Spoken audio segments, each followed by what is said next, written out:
Hey, welcome to this episode of the Smart Leaders Sell podcast. I'm Jessica Lorimer, sales coach and leadership expert, and I'm really excited to be joined by the lovely Liz Wilkins today.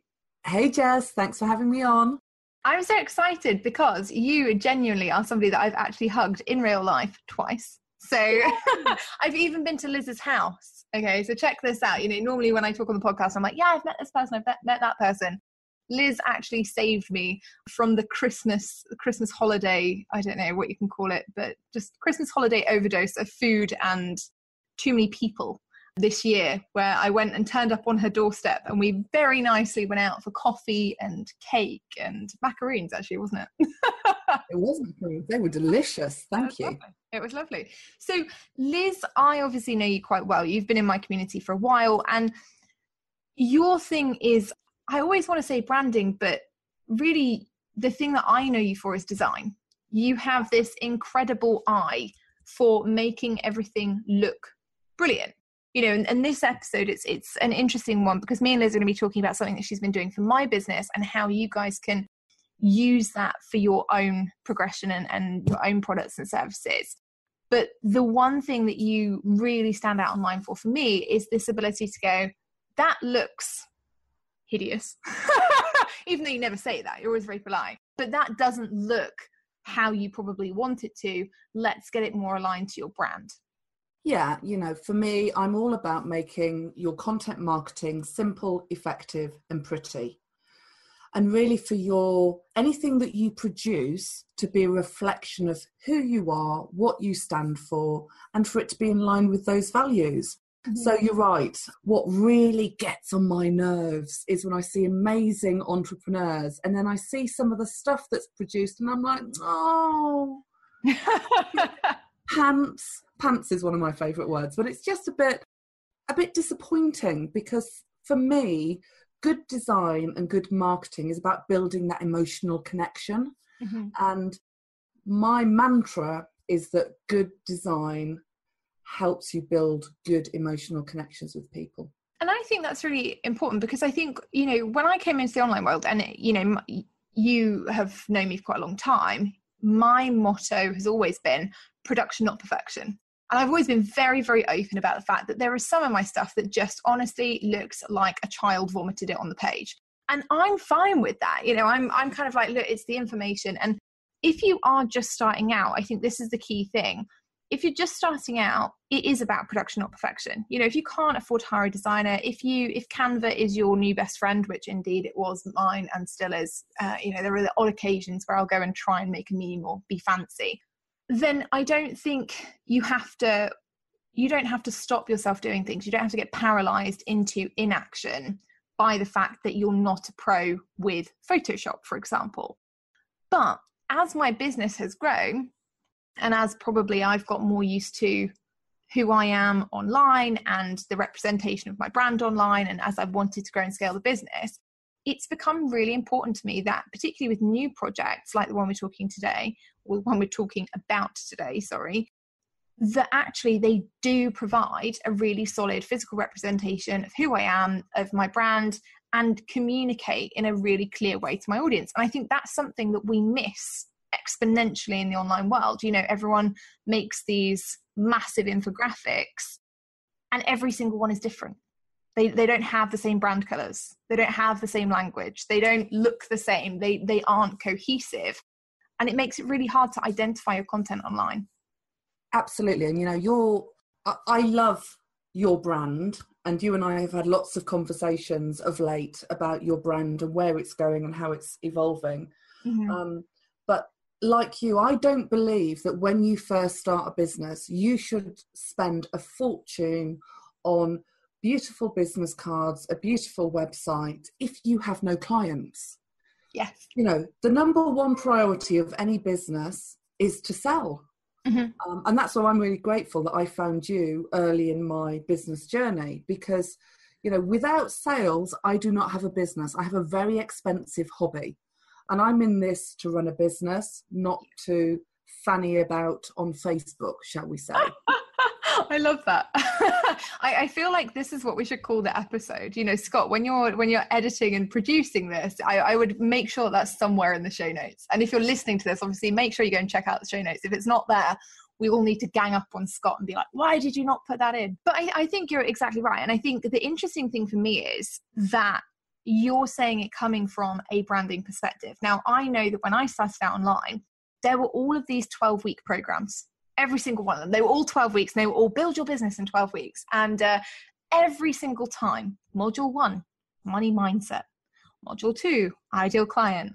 Module 3, build your website, design everything. And it was at that point that people just got completely stuck. They were like, oh my God, if I can't work out how to design a website, or if I can't make everything look picture perfect in this week 3 of, you know, being in business, actually having to learn all the software on my own, then I shouldn't be a business owner. And that terrifies me. You know, we're telling people, no, sorry, if you're not Canva Pro or if you're not an Adobe, you know, lover, then you can't have a business. And I think that when we think about branding, you know, we have to think about 2 elements. One, we have to think about what it actually looks like, you know, and how it visually is used to attract your audience. And 2, what the core message is behind it.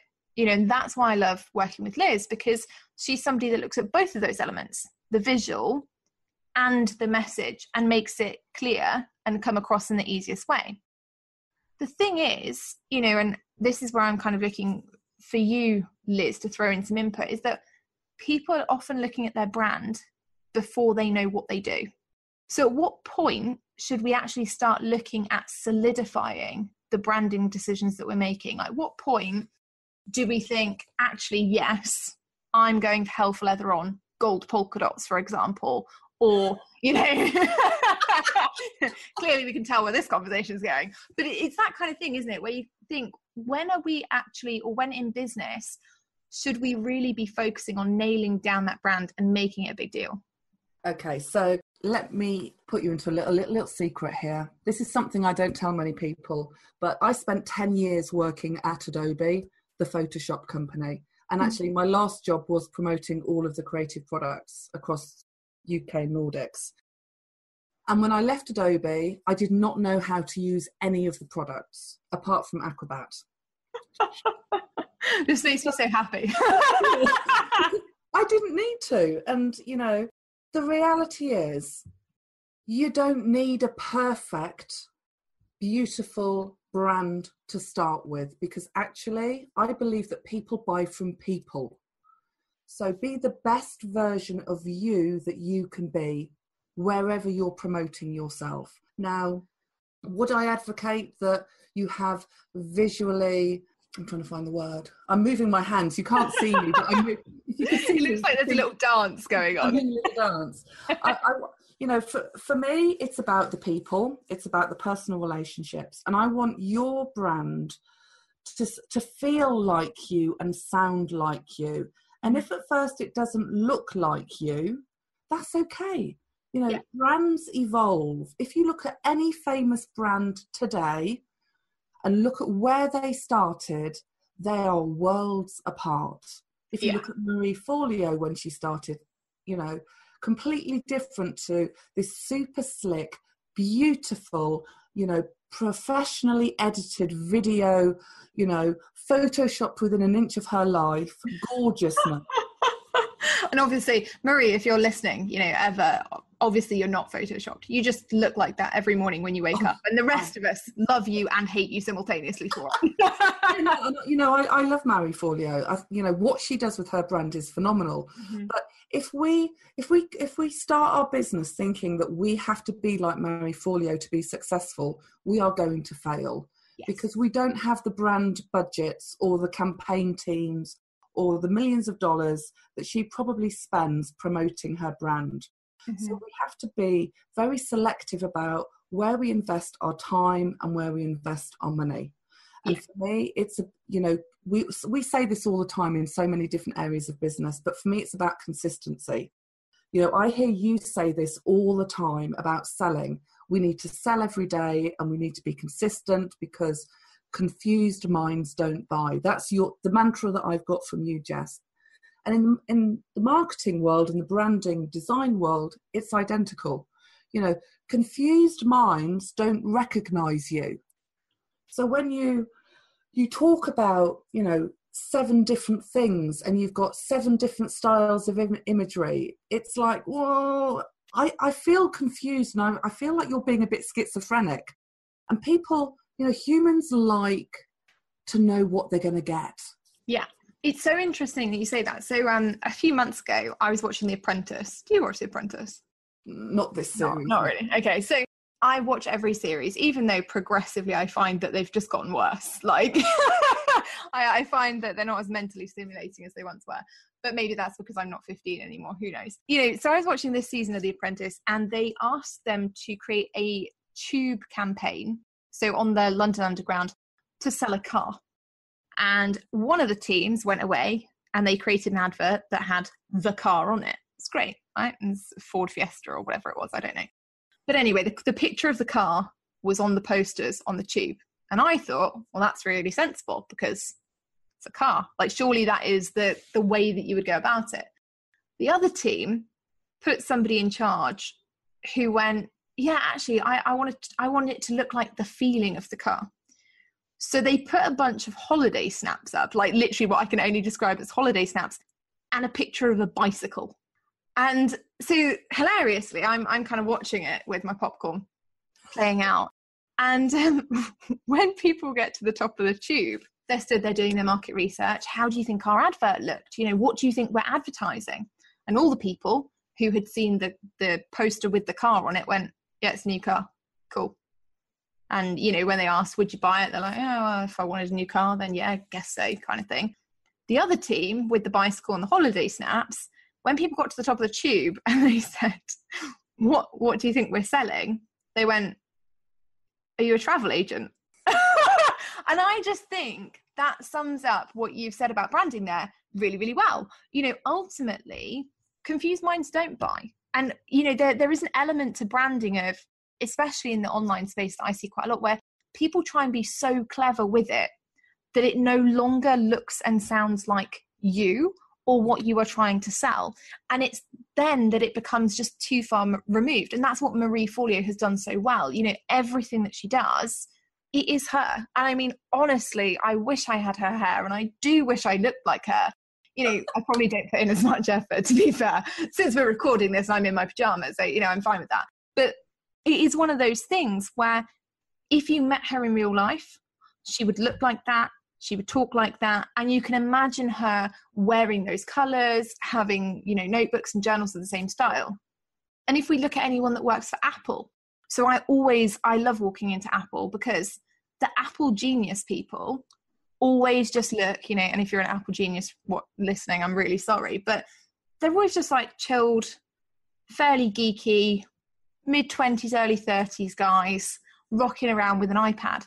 And when you see them in the street, you know, even without the little Apple t-shirt on, they look exactly the same. They're carrying their Apple product, they've got the little AirDrop earphones in, and they've got the jeans on, and honestly, they just look like the lifelong student. And that's how, it's like that hipster vibe, isn't it? You know, that's how I kind of associate. Honestly, I don't know why Apple didn't get me to do their branding. Christ, look at this. You know, so it's that kind of thing that when we see a brand, we associate a type of person or a type of message with it. Yeah. When we see something that doesn't match up in our heads, you know, and this is something I see often in the online world, lots of people have fancy photo shoots. I have had one. Me too. Yeah.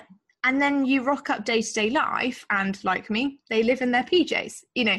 Now, if you're honest about it, which I always am, perhaps too transparent in some senses, then it's cool. Your audience get that, you know, on occasion you will get up, you will put clothes on, you'll, you know, go out and do fancy things.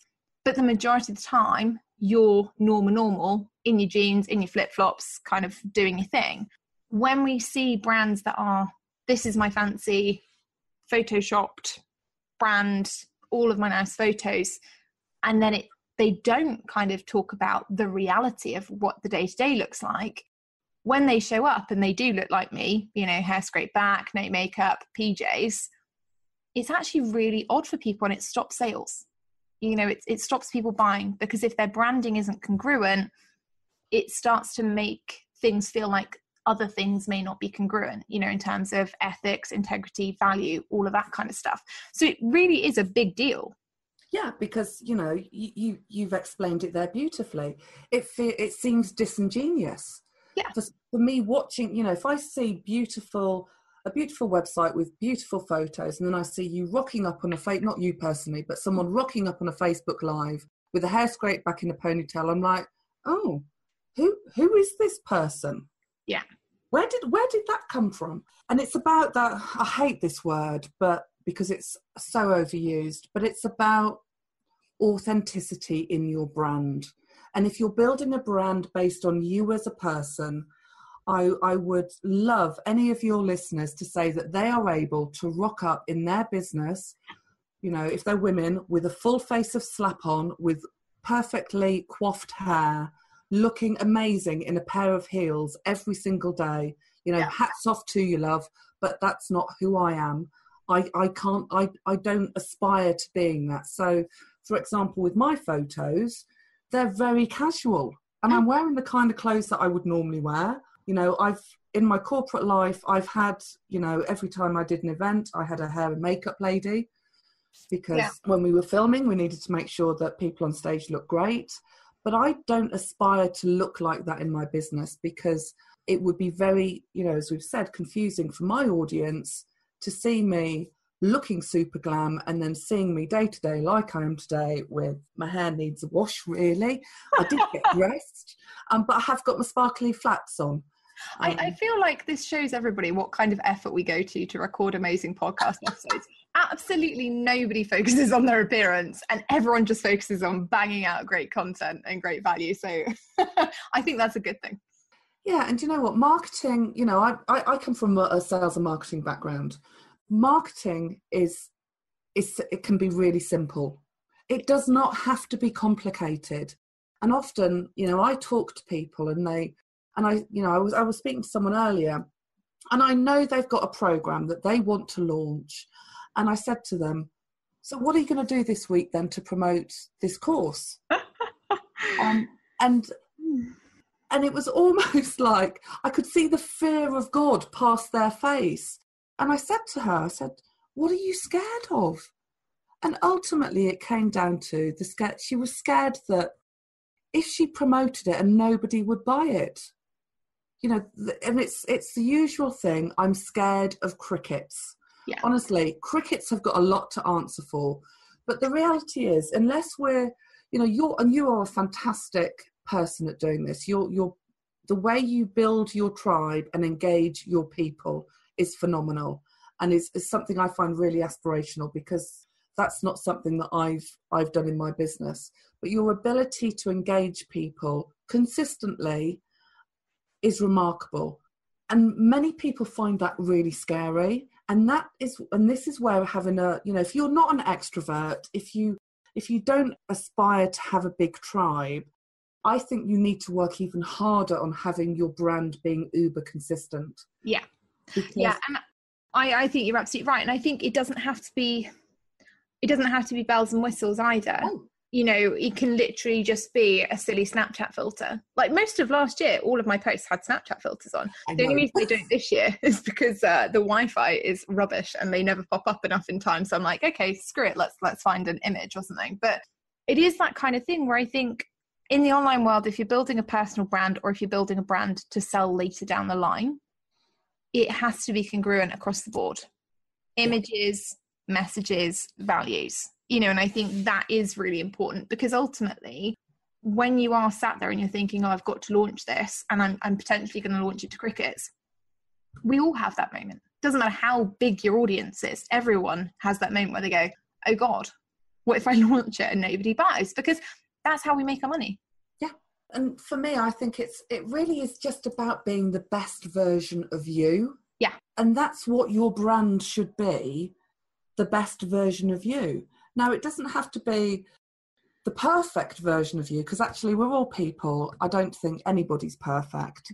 And interestingly enough, when we look at the online space, I personally don't buy into perfection.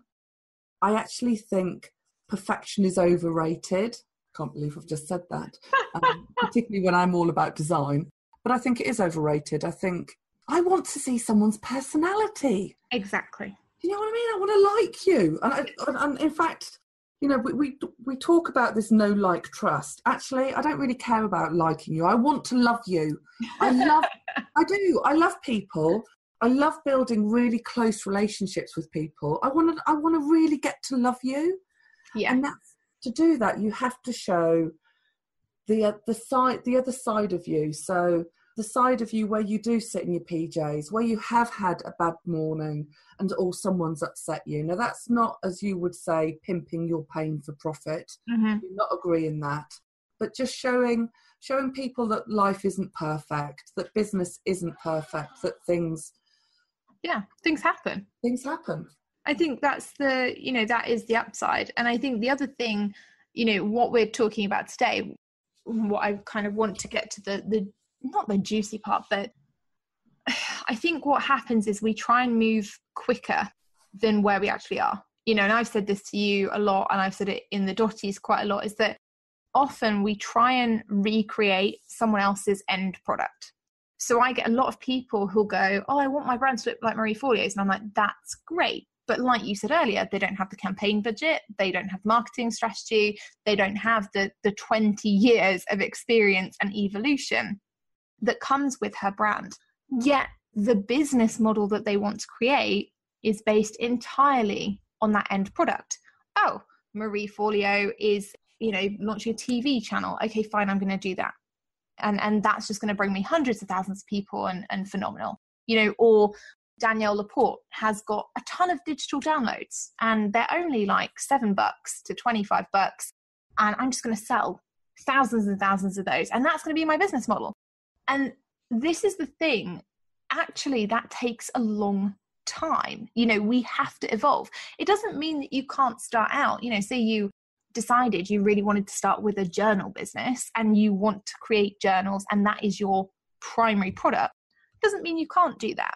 But it does mean that you have to look at where am I on the journey and am I actually offering products and services that are aligned with where I am and that are actually going to make me a profit, and that's the interesting thing, because after 3.5 years in business, and I've said this, I don't know how many times in the last couple of months, I've only just done my first event because it wasn't my primary business strategy. That wasn't where I made my money. I made my money in high-end, high-ticket, one-on-one offerings. And I didn't need to host events to get those clients. I could get them through organic marketing, right? And through building my brand online.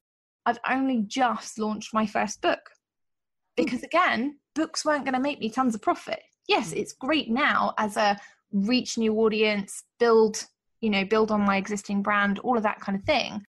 But would I have come straight out of the gate and had a bestseller with, over 60 reviews now, 5-star reviews? So thanks if you've reviewed it or bought it, because that's ace. But would I have had that same success if that's where I'd started? No. And if I look at the numbers on Amazon, I want to be really transparent about this. If we look on the numbers on Amazon and the royalty fees that I'm going to get paid in 60 days, because Amazon works on 60-day terms, we're talking 20% a book. So all of the people who've bought books, all of the people who've bought it on Kindle, it equates to about £400. Yeah. Right? And you can't live on that. That's you can't live on $600, £400, and you can't wait 60 days to do it.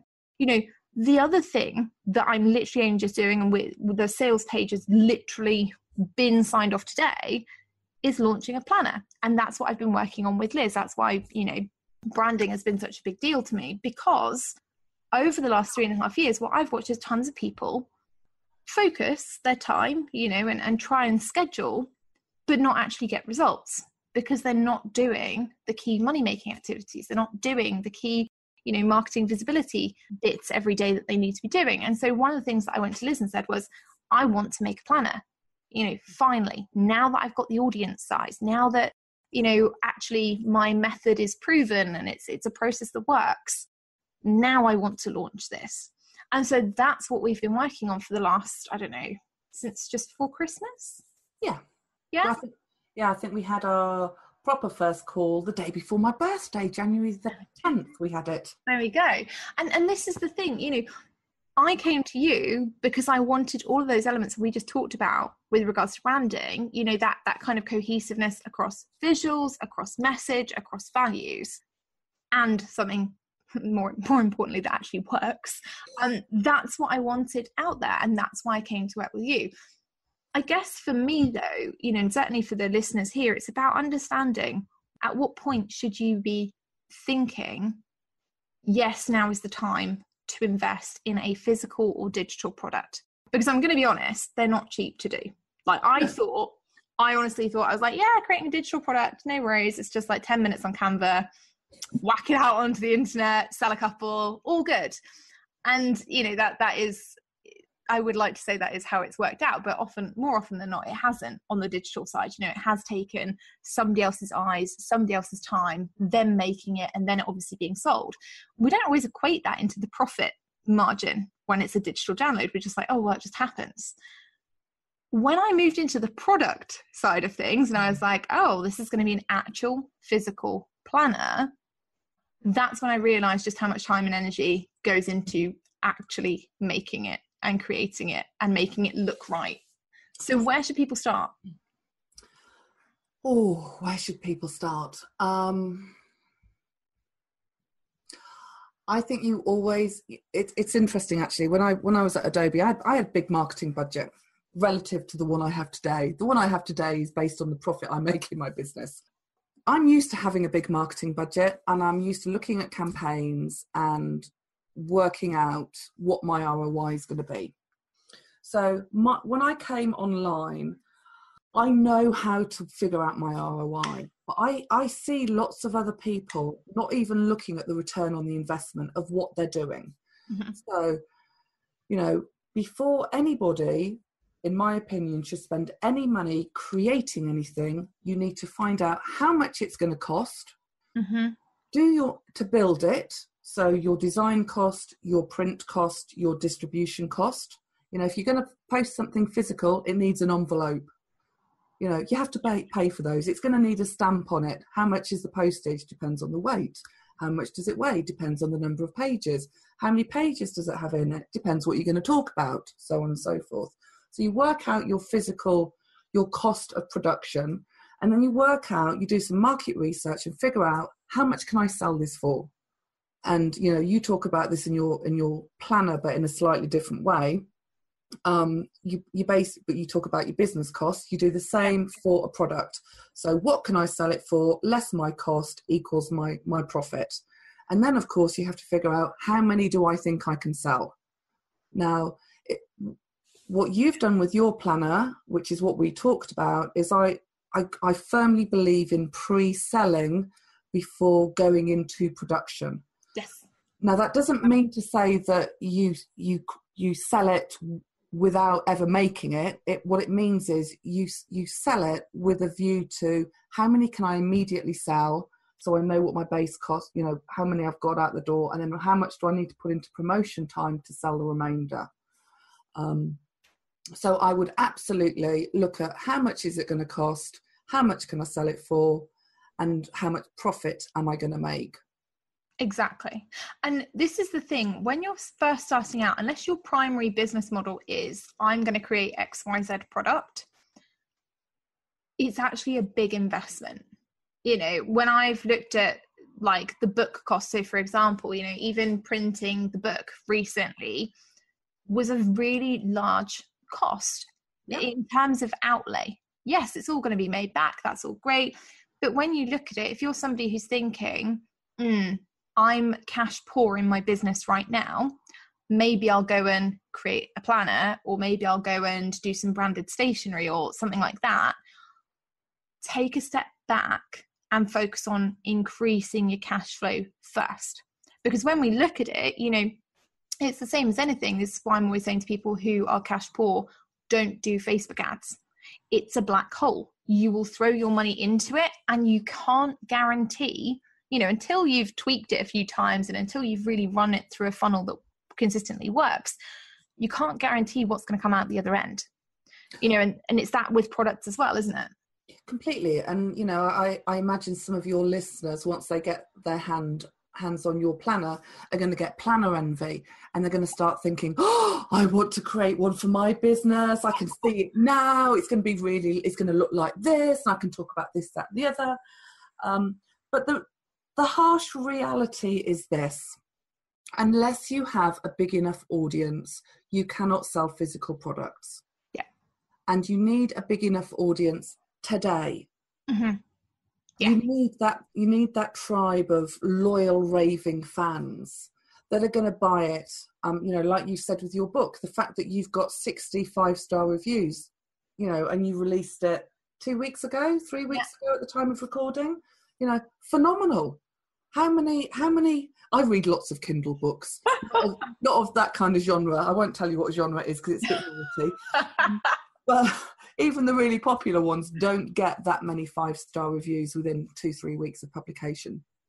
So actually, if you're going to start with print, because print costs, it's different to digital. What I would recommend someone does is that when they're creating courses or they're creating worksheets, even for physical in-person events, if they do one-to-many workshops locally, or if they do it online, that you make the collateral that you're creating for your existing audience that are paying for it really good. Yeah. And you start with that, because actually to create a planner with the value that yours has, Jess, takes those 3.5 years of experience, takes the iterative process that you've been through, because you know what your clients need. Mm-hmm. Yeah, and this is the thing, it's only after 3.5 years of knowing that you can make it sexy so it looks like what people want. Because, and I say this to people all the time, you've got to sell them what they want and give them what they need. Now, sometimes, and we're all guilty of this, I think, when we sell things, we know our audience needs one thing. So for example, if you're a health coach and you specialize in helping people lose weight, you know that all they need to do really is eat less, move more. Right? That's it. We can go on Google, we can Google that all day long, and that is what it's going to spit back. However, that doesn't entice somebody to buy, because it's not what they want. They don't want to eat less and move more. Ultimately, they want to wake up in 3 weeks' time and have lost, 5 pounds, and feel good in their favorite dress, and be able to walk to the PTA meeting and know that people are looking at them thinking, crikey, they look good. You know, it's that kind of thing, isn't it? So 3.5 years ago, if I'd have gone out and created a planner, I'd have been like, great, this is exactly what people need. Dun, dun, dun, dun, dun. And that would have been lovely, but I'd have sold big fat zero, because I don't know what people want. And the reality is that people want my process for generating revenue every day. You know, people want to understand the metrics that I really focus on in my business, and what I don't care about, what is completely irrelevant to you scaling your business beyond 6 figures. You know, those are the things that people are bothered about. So that's what we've done with the planner. You know, that is what makes the planner different from what's going on in the industry. But it's not without that experience that you can just go and create something immediately, or that you can necessarily go, let's look at, you know, how much money I can spend on this, and decide that you're going to spend upwards of £5,000 doing it. You know, that's not always realistic for people. No. And if we look at the kind of products that I've produced this year alone, as in the book, the planner, and a couple of other little bits and bobs that will come out, it is going to be well in excess of 5k as an outlay, you know. And that's what we need to be looking at, is then how many do I need to sell to recoup that cost and start hitting a profit? And if ultimately it's not 2 or 3, then when you are, you know, time rich and you're focused on organic marketing and, you know, free content into paid client delivery rather than ads, funnels, automation, actually it's a lot harder. You know, it's a lot harder to go out there and justify that cost. Yeah, and you know, I have an intimate knowledge of your planner, as you know. It hasn't hit the shelves, folks. As Jess said, the sales page I think is up. Yes. If you want to pre-order one, you can do. But You know, I've bought one. Now, this sounds bonkers. You know, the person that, you know, helped bring it to life has actually paid for one. Well, why on earth have I paid for one? Well, you and I both know, Jess, that it's about the daily action that you take. It is not about, you know, me having it and thinking, oh yeah, that's, you know, logically, I know everything you say in that planner is going to work. But unless I do it and I hold myself accountable, I am not going to get the results. So the reason I've bought your planner is because I need to hold myself accountable. I need to take the daily action, and I need to almost have Jess in my head every single day saying, what have you sold today, Liz? What branding and visibility activity have you done? What money-making activity have you done? You know, where have you put, you know, where are you learning, Liz? What are you trying to develop? And I need you in my head because, you know, there's a reason you're successful, Jess, and that's because you know how to sell. The reason I'm in your community is I wanted what you had, that ability. You know, you simplify sales in a way that just astounds me. And I love it because every time you open your mouth, I'm like, oh God, it's so simple. I know that. Right. We just need to do it. And that's what I love about the process that we undertook to build your planner, is that we didn't look at 10 other planners and say, right, this is how they do it. We looked at how does Jess want people to work on a daily basis? What are the things Jess wants us to focus on? You know, when you work with those one-to-one high-end clients like Melaine Lee, who's had phenomenal success, and some of your cash creation guys who've also had phenomenal success, you know, what do you tell them to do?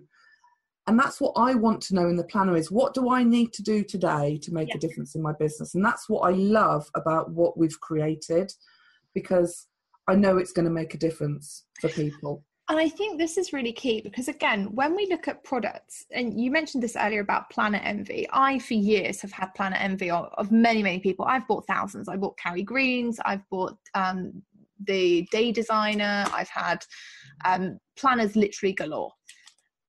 But when we're creating a product, it's kind of a little bit different than creating a service. When you create a service and you are the one delivering it, either done for you, done with you, coaching, consulting, whatever that looks like, it's really easy to go, well, even if I teach you the same stuff, it's done in my style.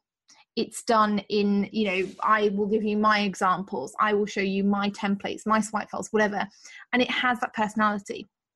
When you create a product, for me, the big difference was going, actually, I don't want to look at what anyone else has done because I don't want that to impact on what I then produce.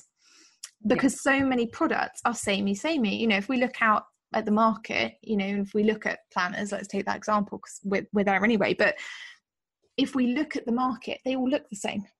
You know, a couple of years ago, we went through this. They all had to have bright coloured, slightly woo front covers, you know. So we had like the Desire Map, we had the Leonie Dawson planner, and we had the Happiness planners and all those kinds of things, and they all had that style, and it was nice, you know, it really was nice. I bought most of them.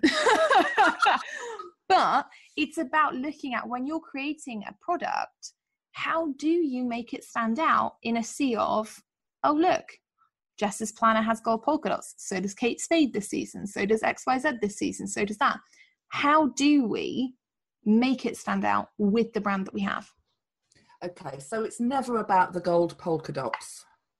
Can I just make that really clear? I'm like, it's always about the gold polka dots. Your gold polka dots are rather lovely, I have to say. So, you know, I don't know how much you want me to share, but you and I had a very open and honest conversation about where your brand is today and where you want to take it to. Yeah. So, you know, we had, you know, when we started off, we had a decision to make about how we wanted it to look and how we wanted it to feel. And I care about how it feels more, and I think how it looks helps that. Yeah. So your current brand is bright pink and like a turquoisey blue. So very bold, in your face. Your font is, I think it's like a permanent marker. You know, it's of a certain style. But, you know, you showed me the direction you were going with for your book, and it was very simple, very classic. And you said to me back in January, I want my brand to be very simple and very classic. Mm-hmm. So, you know, we had, and you didn't want it to be pink or green or turquoise. And I'm like, oh, but your website's pink and turquoise. And we're like, no, let's not worry about that. So we made the really simple decision that this planner was about where your business is going, not where it's been. And actually, that's what most brands do when they create something new. It's about where is this brand going? It's not about where we've been. Yeah. And, you know, you used this example earlier. Apple, you probably can't remember this, but when the first, I think they were called the iMacs, came out, they were bright coloured computers. They were, you know, blue, red, or blue, pink, white. And this was in an age where computers were black. Yeah. Every other computer on the market was black. It was ugly. And you know, Apple said, well, I don't want an ugly one. I want something that looks pretty. So they created something against the norm. And we've done that with your planner. We've created something that when people see it, it's not going to be what they expect, because it's actually really simple visually. The color palette is really simple. And that's because you are about the message, not about how it looks. Yeah. For the record, listeners, it looks beautiful. It is gorgeous. It does. I like to make things look pretty. But it looks really pretty in a Jess appropriate way. Yeah. The other thing is your audience love it because they've seen the front cover and they got given a choice, and, you know, 98% of your audience went for a gold front cover. Yeah. And that's because I'm part of your audience. I know when I think of you, I know what I see and what I expect. So I was able to, you know, bring to the table some suggestions of what it could look like in line with where you want to go. So my suggestion for folks listening is that if you're not happy with your brand, that's okay. Don't get brand envy. Don't look at the big guys like Marie Forleo, Amy Porterfield, and think, I want that, but I can't afford it. Or I want that, so I'm going to spend thousands of pounds paying someone to build me that brand. What I would much rather you do is actually make what you've got work harder and better for you today and evolve your brand. Yeah. Really, you know, really gently and really, you know, sometimes quickly, sometimes slowly. I love that. And I think for me, that is the perfect way to look at this entire episode. You know, if you've come in, you've thought at the beginning of the episode, actually, great, I'm going to go and make a planner, write a book, create a stationery line, do something, and then thought, oh God, but now they're saying that I shouldn't. It's not about you not doing it. It's about looking at your business and going, where is my business now? How can I make it work best for me with sales, marketing, branding, messaging, the whole lot, and looking at how it evolves over time. Do not think that your first step has to be the same as my 10,000th. Look at it as, actually, in 3 years' time, I may want a planner. And if I do, these are the things that I'm going to start recording now so that when I can put them in there, it's all ready to go. The content is there. I don't have to do tons and tons of work, you know, or if it's that, you know, eventually you want a stationery line or a handbag, kind of one of these, what are they, recycling ones? Recycling bags, the ones that you put over your shoulder and you use them so you don't have to use carrier bags. Those, you know, if you want, yes. Yeah, exactly. If you want those things, yes, absolutely have them, but do it when your business is ready to support it, not beforehand. You know, that's what we're saying is grow slowly, grow sustainably, and you will find your profit goes through the roof. You know, and when you get everything matched up, that's when you're winning. Yeah, because it's about client first marketing. Yeah, exactly. Ultimately. Client first marketing, client centric selling. Yeah. We've done it. Basically, we've done your business model in like 40 minutes. I love it. So Liz, where can people find you? Because you do create some of the prettiest stuff that I've seen on the internet in a long time. You know, you are that person. You are what we all refer to fondly as the marketing ninja, and you do even have a ninja on your brand, which I love. So where can people find you? Where can they find out more about what you do and your branding? So interestingly enough, last year, this is my first year in business, would you believe? It's not I've been in business a long time, but first year in my actual business. And I started out with my name, lizwilkins.com, but I'm a bit of an introvert, and I love my ninja. And, you know, one of the things I've learned in my business is that I've got much bigger ambitions than I originally had when I started. So you can now find me at my company name, which is marketingninjaconsultancy.com, or you can just type in lizwilkins.com, it'll redirect you. I love it. Yeah. For those of us who are lazy, i.e. me. Or you know, or a bit, I'm a bit kind of like my brain says one thing and my fingers on the keyboard say something else. So if you type it incorrectly, lizwilkins.com will get you there. And you can find me there. But, you know, in typical style, I spend most of my time doing other people's marketing and making their stuff look pretty. Mine is a work in progress. So yeah, that's where you can find me, marketingninjaconsultancy.com. And I'm actually going to do a bit of a special offer for everybody that listens to this podcast. So there's a special URL. Ooh. And it's quite a long one because it's marketingninjaconsultancy.com and then / smart leaders sell. There we go. Yeah, it's not live yet. It will be when this podcast goes out. So marketingninjaconsultancy.com / smart leaders sell. And if you can type that in and get it right first time, you deserve a prize, quite honestly. I love it. I love it. So there you go. If you have any questions about marketing, about branding, about making your online presence match the offline, you know, and really meet your needs, go and check Liz out. Honestly, I can say that working with her has been an absolute pleasure. Really, really excited about the planner. Can't wait for it to get out in the hands.